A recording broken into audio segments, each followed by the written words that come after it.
नमस्कार दोस्तों, पिछले कुछ दिनों में ग्रॉक एआई ने सोशल मीडिया पर आग लगा दी है।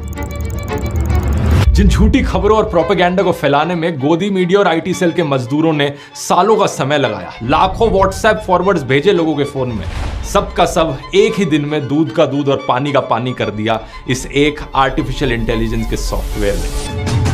ट्विटर पर एक यूजर ने इस एआई से पूछा, क्या आरएसएस ने इंडिया की आजादी की लड़ाई में हिस्सा लिया था? तो इस पर ग्रॉक ने जवाब दिया, आरएसएस का भारत की आजादी की लड़ाई में ना के बराबर योगदान था। कुछ लोगों को ये बात हजम करनी काफी मुश्किल थी, तो बार बार काउंटर क्वेश्चन किया गया, लेकिन ग्रॉक ने जवाब हमेशा यही दिया, आरएसएस का भारत के स्वतंत्रता संग्राम में एब्सेंट रहना वेल डॉक्यूमेंटेड है और गोलवलकर ने स्वयं अपनी किताब बंच ऑफ थॉट्स में ये स्वीकार किया था। ये एआई यहाँ पर ठोस सबूत और सोर्सेस के साथ फैक्ट चेकिंग का काम कर रहा है। जब एक और यूजर ने पूछा कि भारत के कौन से प्रधानमंत्री प्रेस कॉन्फ्रेंस से सबसे ज्यादा डरते हैं, तो उसने नरेंद्र मोदी का नाम लिया। जब इससे पूछा गया कि भारत के सबसे कम्युनल नेता कौन है, तो इसने फिर से नरेंद्र मोदी का नाम लिया। इसने सावरकर के बारे में भी पूछने पर बताया कि अंग्रेजों से सबसे ज्यादा माफी मांगने वाले में विनायक दामोदर सावरकर का नाम आता है, जिन्होंने जेल से रिहाई के लिए कई माफीनामे लिखे। और हाँ, सावरकर ही वो शख्स थे जो अंग्रेजों से 60 रुपए मासिक पेंशन लेते थे, क्योंकि उन्होंने बाद में ब्रिटिश सरकार से समझौता कर लिया था। इतिहास के पन्ने पलटो, सच